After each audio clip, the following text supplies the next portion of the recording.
Hi everybody, this is Debbie with DebbieMace.com, and today we are talking about coaching. Now, if you are one who is struggling to get clients, if you're struggling to keep clients, well, you want to stay tuned.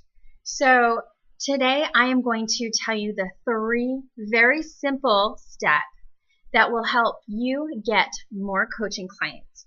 So I'm just going to quickly go through the 3 steps and then I'll explain them a little bit more. So step number 1 is somehow these people are going to hear about you. Number 2, they have an introductory conversation with you. And number 3, they hire you. Those are the 3 steps to getting coaching clients. Okay, so step number 1 is somehow they hear about you. Well, in order to hear about this step, you're actually going to need to head over to my blog at DebbieMace.com to get those steps. Now, there are 7 different ways that you can get coaching clients.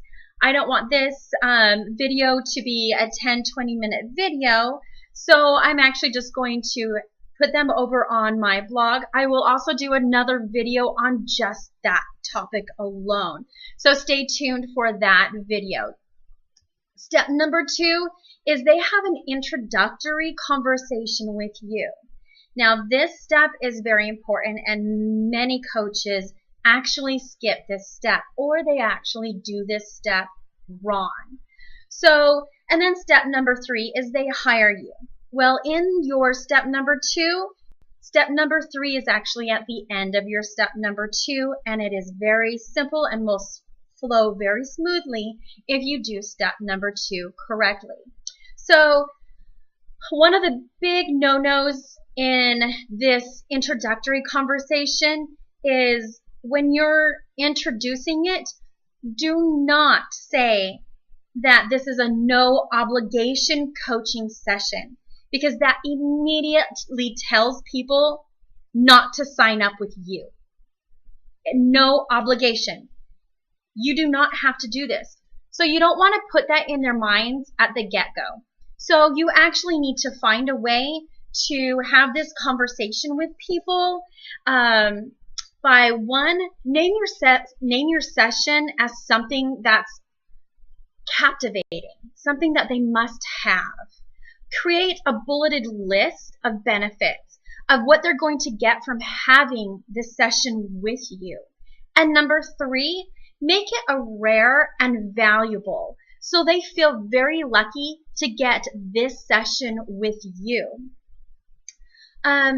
So once you have made this and you put it out into these different areas, people will want to connect with you.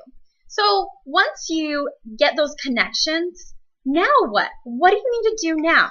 Well, I have a 5-step process for this actual conversation you need to have with people.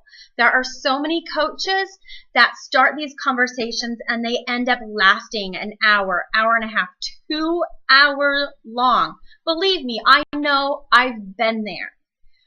You don't want it to last that long, because then you end up giving all your tips and tricks and you solve all their problems in one little session, or you solve more than half of their problems in one session. Then why do they need you?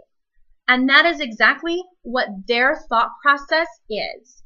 So when you have this conversation, the first thing you need to do is you need to get a rapport with these people. Find something in common. Find what they like, what they dislike. Get a good rapport. Number 2 is elicit their desires. You need to know where they stand. You need to know what they want to accomplish in this week, next month, in 5 years. Have them start thinking big. Have them start thinking not right now.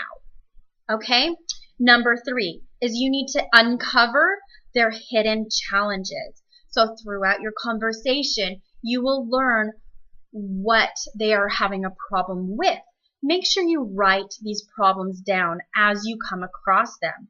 So when you hit number 4, which is explaining your coaching, you can hit on every one of these problems that they are having.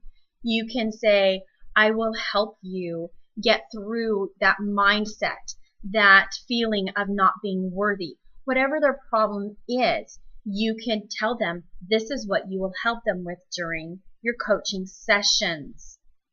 And number 5 is you need to coach them on their decision to hire you. A lot of coaches shy away from this step, but let me tell you, it is a very important step, so they know that you are there to help them. You coach them on this decision. You are who they need. Remember that your audience needs your experience. They need what you have. Their desires and their wants are what you can solve and help them with. Don't forget this. And as you do the closing and you coach them, you can answer these questions for them. All right, I will see you guys next time. On my next video, I will go through the 7 different ways of where you can send your coaching ad, your coaching information out so people can start coming to you and you can start getting your coaching business taking off. I'll see you next time. Head over to my website at debbiemace.com and I will see you guys next time. Bye.